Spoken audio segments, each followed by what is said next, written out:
मैं बलवंत सिंह यादव, अध्यापक, Gandhi inter college Kuba, Mahnajpur, Azamgarh. Online की कक्षा में हिंदी विषय में निर्धारित जो समास एवं विभक्ति परिचय का प्रकरण है वो चल रहा है। मैंने भाग 1 में समास के बारे में आपको जानकारी दी। आज हम आपको इसके भाग 2 में विभक्ति के बारे में बताएंगे। आइए देखते हैं विभक्ति। विभक्ति व्याकरण का एक महत्वपूर्ण भाग है। विभक्ति शब्द का अर्थ है विभाग। किसका विभाग? कारक के संबंधों का विभाग। अब प्रश्न उठता है, कारक क्या है? परिभाषा है साक्षात क्रियान्वयित्वम कारकत्वम। क्रिया से जिनका सीधा संबंध होता है उसे हम कारक कहते हैं। वास्तव में संज्ञा और सर्वनाम का वह रूप जो वाक्य में प्रयुक्त अन्य शब्दों के साथ, विशेष रूप से क्रिया के साथ संबंध बताता है, वो कारक कहलाता है। और उन्हीं कारकों के चिन्ह विभक्ति कहलाते हैं। तो विभक्ति क्या है?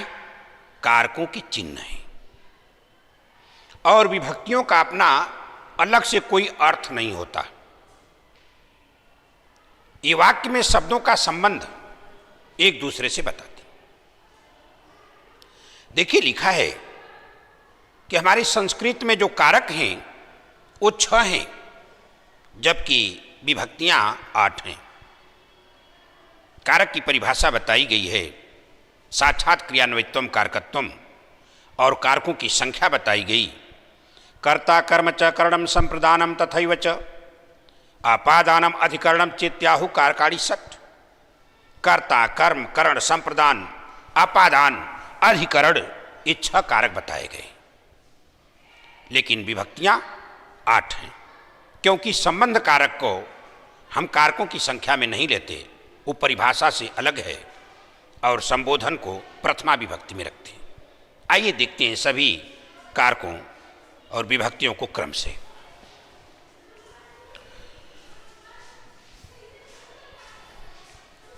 तो पहला कारक है कर्ता कारक। लेकिन उससे पहले हम देखेंगे कि कारक और विभक्ति का जो चिन्ह है उसके बारे में। कर्ता कारक में प्रथमा विभक्ति लगती है जिसका चिन्ह ने है। ये कभी कभी छिपा रहता है, हिंदी वाक्य में दिखाई देगा।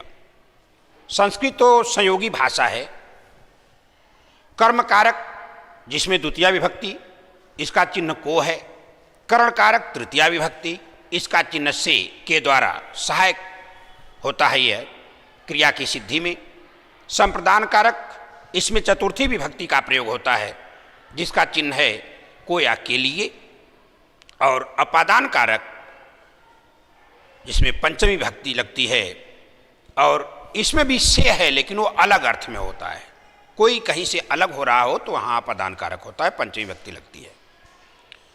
संबंध कारक जिसमें षष्ठी विभक्ति लगती है, इस संबंध बताता है, इसलिए इसका चिन्ह का के की या रा रे री ये आता है। अधिकरण कारक जिसमें सप्तमी विभक्ति होती है, इसका चिन्ह में पय पर आदि होता है। और संबोधन जिसे हे हो अरे आदि शब्दों से व्यक्त किया जाता है।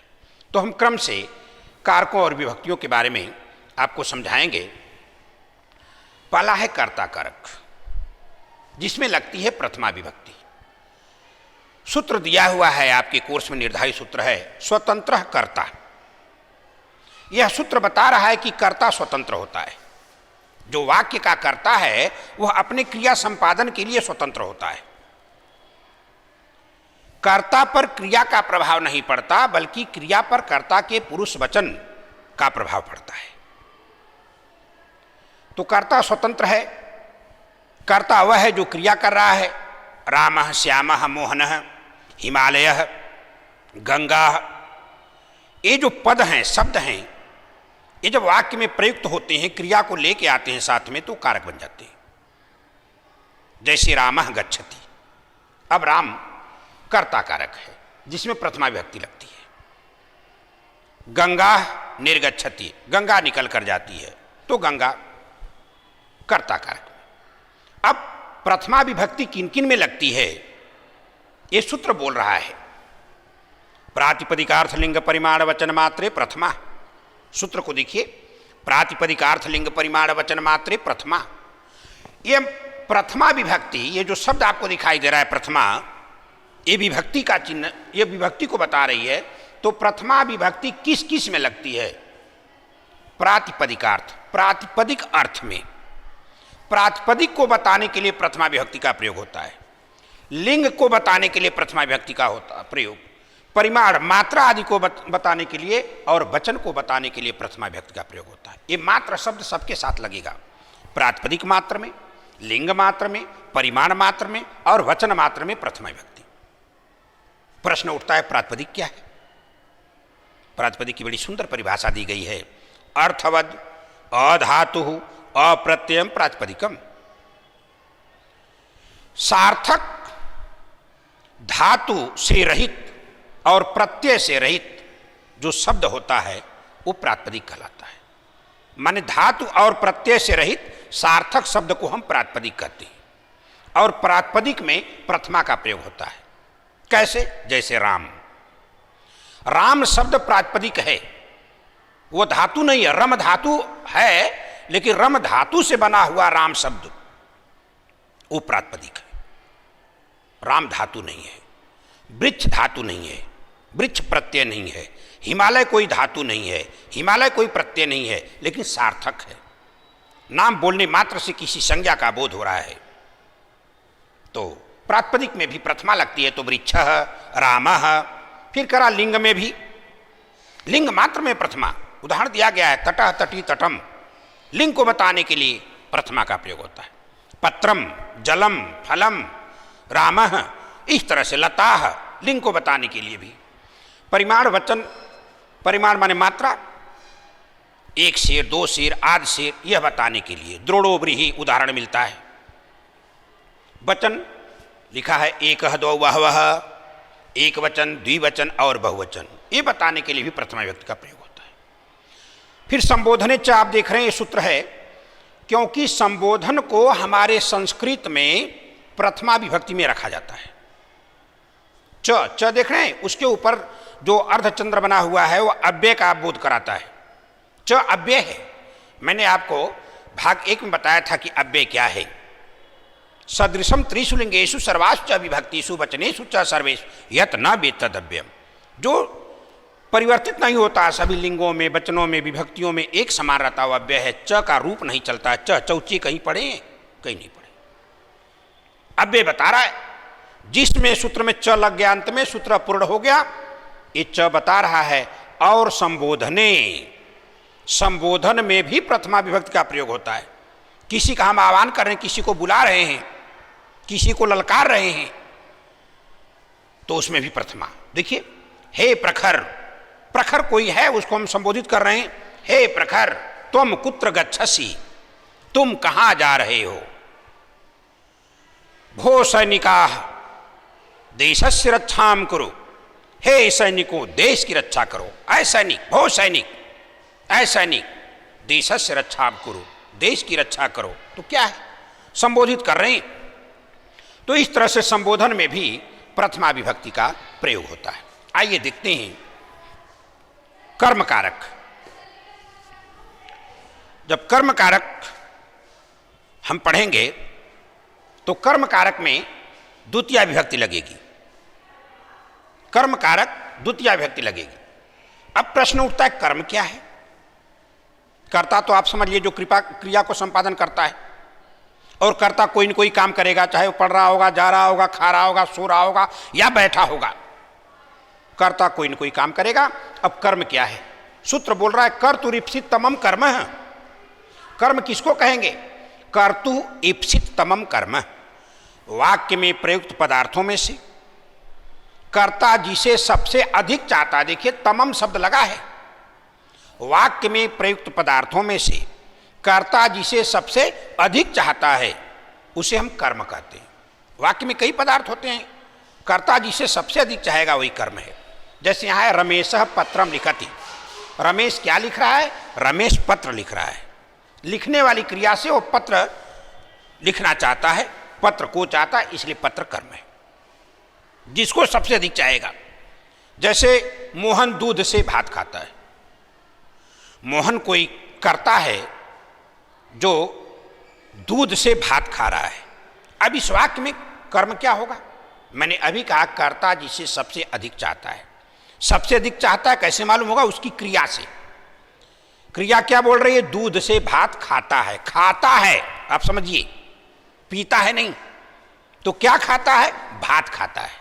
भात की कर्म संज्ञा होगी, दूध की नहीं, क्योंकि दूध तो पेय पदार्थ है, दूध तो साधन है। वो भात खाना चाहता है, चाहे जिससे खाए हुआ भात। तो इसलिए कर्ता जिसे सबसे अधिक चाहता है उसे कर्म कहते हैं। और कर्मणि द्वितीया सूत्र बोल रहा है कि जिसकी कर्म संज्ञा होती है उसमें द्वितीया विभक्ति का प्रयोग करते हैं। देखिए, मोहनः आम्रम खादति। मोहन आम को खाता है। आम कर्म है, इसलिए आम में द्वितीया, मोहनः आम्रम खादति, द्वितीया विभक्ति का प्रयोग होता है। एक वार्तिक सूत्र देखिए, अभितः परितः समयानिक्सा प्रतियोगेपि। ये वार्तिक सूत्र है, कात्यायन ने लिखा है इसको। पाणिनि के अष्टाध्यायी में बीच बीच में जो कुछ बचा था, त्रुटियां थी या कठिनता थी, दुरूहता थी, उसको कात्यायन ने, जिनका वास्तविक नाम बररुचि था, कात्यायन गोत्र था, इन्होंने वार्तिक लिखकर पूरा किया, इसलिए उनको वार्तिककार कहा जाता है। ये वार्तिक सूत्र है, अभितः परितः समयानिक्सा प्रतियोगेपि। जिसके दोनों तरफ, जिसके चारों तरफ, जिसके पास में अथवा निकट में, या जिसकी तरफ कोई कार्य हो, उसमें द्वितीया विभक्ति का प्रयोग करते हैं। जैसे कह दिया जाए, गांव के चारों ओर वृक्ष हैं। गांव के चारों ओर क्या है? वृक्ष हैं। किसके चारों ओर? गांव के। वार्तिक सूत्र बोल रहा है जिसके चारों तरफ कुछ हो उसमें द्वितीया। गांव के चारों तरफ, इसलिए गांव में द्वितीया। ग्रामम परितः, एक वृक्ष तो चारों तरफ हो नहीं सकता, बहुत से वृक्ष होंगे, इसलिए बहुवचन वृक्षाः सन्ति, बहुवचन। ग्रामम परितः वृक्षाः सन्ति, गांव के चारों तरफ वृक्ष हैं। विद्यालय के पास जलाशय है। देखिए, विद्यालयम निकषा जलाशय अस्ति, निकषा निकट, पास में। और ग्रामम समया विद्यालय है अस्ति। देखिए, जिसके पास में, गांव के पास है, गांव में द्वितीया। ग्रामम समया, समया पास में, निकट में विद्यालय है। और हा अव्यय है जो दुख बोधक है। हा दुष्टम, हा दुर्दैवम, जिसके प्रति खेद प्रकट किया जाए, दुख प्रकट किया जाए, उसमें भी। सीता रामम प्रति पश्यति, प्रति तरफ, जिसकी तरफ कोई कार्य होता है उसमें भी द्वितीया। सीता किसकी तरफ देख रही हैं? राम की तरफ देख रही हैं। सीता रामम प्रति पश्यति, राम में द्वितीया। आइए देखते हैं तृतीया विभक्ति करण कारक। करण कारक में कौन सी विभक्ति लगती है? तृतीया विभक्ति। अब यहां सबसे पहले प्रश्न उठा, करण कहते किसको है? करण किसे कहेंगे? कर्ता किसे कहेंगे? कर्म किसे कहेंगे? आपको पता है। अब करण किसे कहेंगे? सूत्र बोल रहा है, साधक तमम करणम। कर्ता की क्रिया सिद्धि में जो सबसे अधिक सहायक होता है उसे करण कहते हैं। देखिए, लिखा है तमम, सबसे अधिक। वाक्य में प्रयुक्त पदार्थों में से जो कर्ता की क्रिया सिद्धि में सबसे अधिक सहायक होता है हम उसे ही करण कहेंगे। जैसे बालकः कंदुकेन क्रीडत, उदाहरण है। बालकः लड़का, कंदुकेन गेंद से, क्रीडत मानी खेलता है। लड़का खेल रहा है, खेलने में सहायक कौन है? गेंद है। तो गेंद में तृतीया लग जाएगी, क्योंकि करण कारक जो हो जाएगा उसमें तृतीया विभक्ति लगेगी। करण किसको कहेंगे? जो कर्ता की क्रिया में सबसे अधिक सहायक हो। खेलने की क्रिया में सबसे अधिक सहायक गेंद है, तो गेंद में तृतीया लग गई, कंदुकेन। सह जलेन मुखम प्रक्षालयति, वह जल से मुख को धोता है, तो जल सहायक है मुख धोने में, जल में तृतीया। वह नेत्र से देखता है, सह नेत्रेण पश्यति। जो भी जिससे भी सहायता मिलती है, वो कलम से लिखता है, कलमेन लिखती, तो कलम में तृतीया। वह दंडे से मारता है, दंडेन ताड़यति, दंड में तृतीया। तो जो सहायक होता है क्रिया सिद्धि में, हम उसमें तृतीया लगाते हैं। एक सूत्र है येनांग विकार है। सूत्र बोल रहा है जिस अंग में कोई विकार माने खराबी होती है, उस अंगवाची शब्द में तृतीया लगाते हैं। ध्यान दीजिएगा, उस अंग में तृतीया नहीं लगाएंगे, उस अंगवाची शब्द में तृतीया लगाएंगे, क्योंकि व्याकरण में शब्द ही होते हैं। कोई अंग नहीं आएगा, किसी अंग को बताने के लिए शब्द आएगा। जैसे हाथ है तो हाथ को बताने वाला शब्द लिखा रहेगा हाथ, मुख लिखा है वहां पे शब्द लिखा है, मुख किसी का मुख नहीं है। तो आप समझिए क्या बोल रहा है, ये ना अंग विकार है। जिस अंग में विकार माने खराबी हो, जिस अंग में कोई खराबी हो, कोई विकृत होती है, उस अंगवाची शब्द में हम तृतीया विभक्ति का प्रयोग करते हैं। जैसे सोहन पैर से लंगड़ा है। सोहन कोई है जिसके पैर में खराबी है, विकार है, जिसके कारण से वो लंगड़ा रहा है। तो पैर अंगवाची क्या है, शब्द पैर। अंग तो है नहीं वहां, केवल अंग को वाची माने बताने वाला शब्द है पैर, तो हम पैर में तृतीया लगा देंगे। सोहन पैर से लंगड़ा है, सोहन पादेन खंज है। यहां देखिए, मोहन शीरसा खलवाटो अस्ति। मोहन कोई है जो सिर से क्या है, गंजा है, उसके सिर में विकृति है, खराबी है, इसलिए सिर में तृतीया लग गया। शीरसा खलवाटो माने गंजा है। सह कर्णेन बधिर है, वह कान से बह रहा है, उसके कान में खराबी है, तो कान को बताने वाला जो शब्द है उसमें हम तृतीया लगा देंगे कर्णेन। आप समझ लीजिएगा, शब्द में विभक्ति लगती है, उस जो अंग है उसमें नहीं। ये नहीं कहेंगे कि मोहन पैर से लंगड़ा है तो मोहन को ले आओ, हम उसके पैर में तृतीया लगाएंगे, ऐसा नहीं है। खराबी जिस शब्द से व्यक्त हो रही है, जिस अंग में, उस अंगवाची शब्द में हम तृतीया लगाते हैं। अब यह है सहयुक्ते अप्रधाने, ये भी तृतीया का सूत्र है। सहयुक्ते अप्रधाने सूत्र क्या बोल रहा है, यह सूत्र बोल रहा है कि सह माने साथ, अव्यय है, युक्ते माने लगे रहने पर, अप्रधाने जो प्रमुख नहीं है, जो प्रधान नहीं है, जो गौड़ करता है, उसमें हम तृतीया विभक्ति का प्रयोग करते हैं।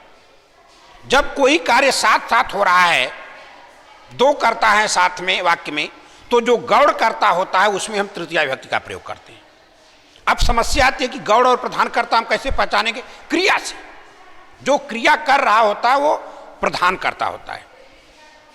जैसे राम के साथ सीता भी वन को गई, वाक्य समझिए, राम के साथ सीता भी वन को गई। वन को गई क्रिया है, गया नहीं, गई। गई स्त्रीलिंग है, कौन गई, सीता गई। जब सीता गई तो सीता प्रधान करता है, राम क्या है, गौड़ करता है। तो जो गौड़ करता राम है उसमें हम तृतीया लगाएंगे, तो अनुवाद बनेगा रामेण सह सीता अपि वनम अगच्छत, अथवा प्रत्यय से बनाएंगे गतवती। तो जो गौड़ करता है उसमें तृतीया लगाएंगे। देखिए यहां पर है पुत्रेण सह आगतः पिता, पुत्र के साथ पिता आया। पिता किसके साथ आया, पुत्र के साथ आया, इसलिए गौड़ करता पुत्र में तृतीया लग गई। लिखा है नीचे अव्यय, सह समम साकम सार्धम के योग में तृतीया विभक्ति का प्रयोग होता है। रामा लक्ष्मणेन साकम गच्छति, राम लक्ष्मण के साथ जाते हैं। देखिए किसके साथ, लक्ष्मण के। तो जिसके साथ कोई कार्य होता है उसमें हम तृतीया लगा देते हैं।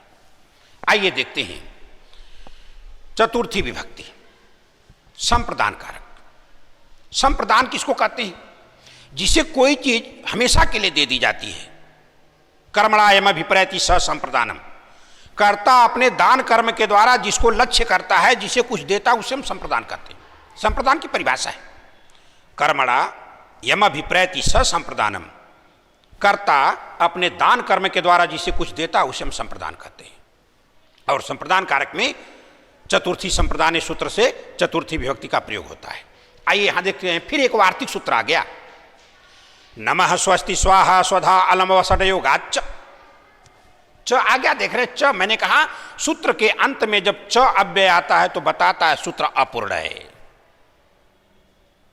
कोई इससे पहले सूत्र रहा है, उस सूत्र को पूर्ण करने के लिए वार्तिक सूत्र आ गया, कात्यायन के द्वारा लिखा हुआ। ये क्या बोल रहा है, नमः स्वस्ति स्वाहा स्वधा अलम वसड युगाच। जिसको नमस्कार किया जाए, जिसके कल्याण की कामना की जाए, जिस देवता को स्वाहा माने आहुति दी जाए, जिस पितर को आहुति दी जाए, या जिसके लिए कोई अलम माने पर्याप्त हो, उसमें हम चतुर्थी विभक्ति का प्रयोग करते हैं। देखिए, शिव को नमस्कार है, नमः शिवाय। गणेश को नमस्कार है, गणेशाय नमः। जिसको नमस्कार है चतुर्थ लगाएंगे। गुरुदेव को नमस्कार है, गुरुदेवाय नमः।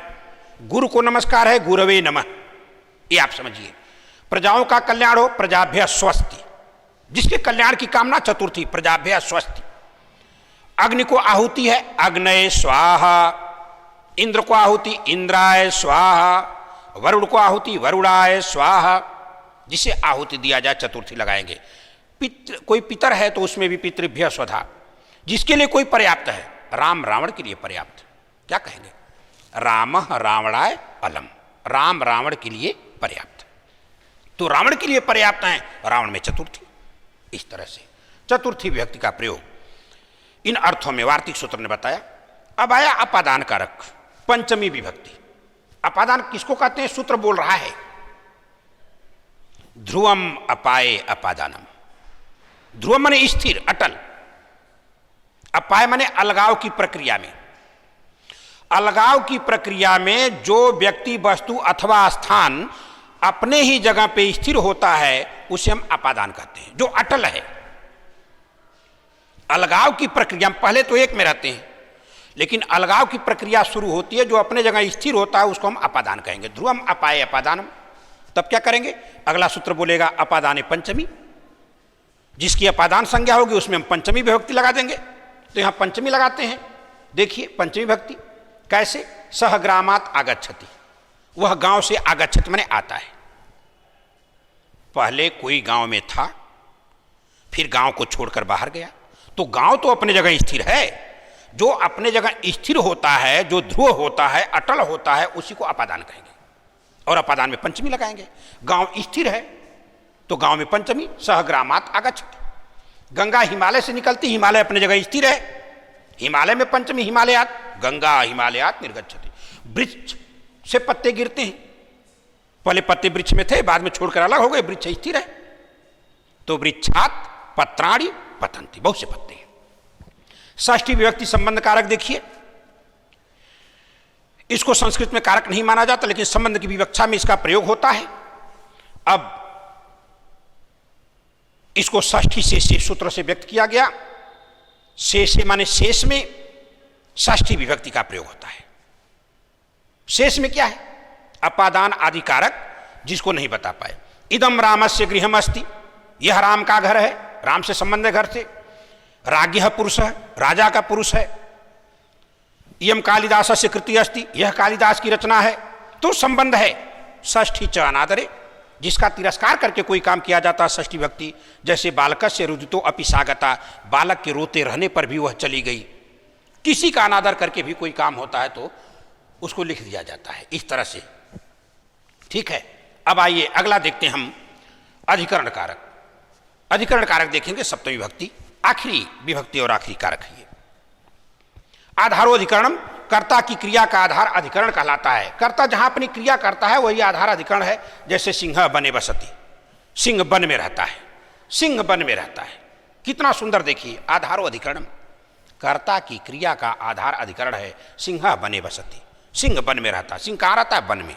वन अधिकरण, तो सप्तम में अधिकरण च, अधिकरण में सप्तमी विभक्ति का प्रयोग करते हैं। वन में सप्तमी, सिंह बने बसती।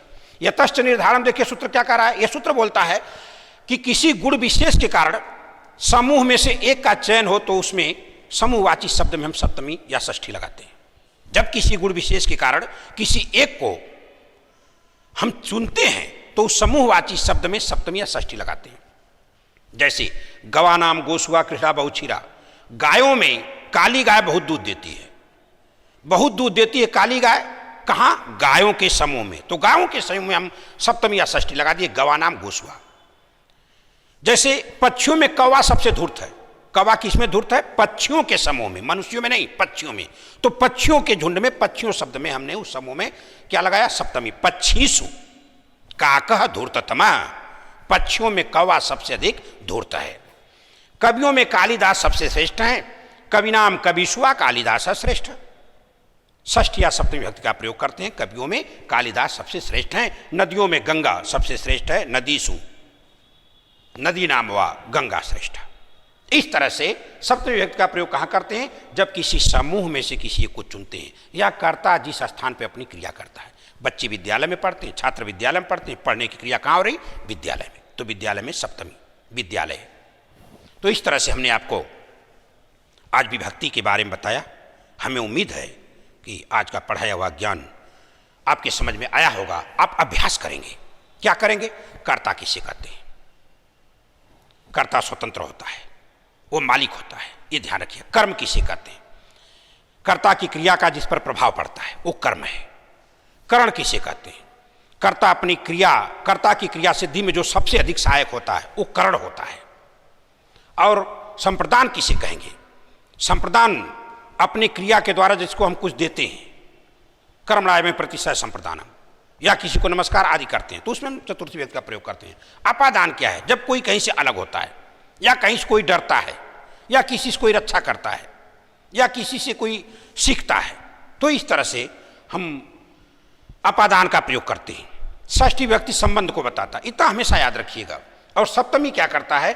कर्ता की क्रिया जहां पर भी होती है वह आधार अधिकरण कहलाएगा और अधिकरण में सप्तमी विभक्ति का प्रयोग करेंगे। सप्तमी अधिकरणे च सूत्र से।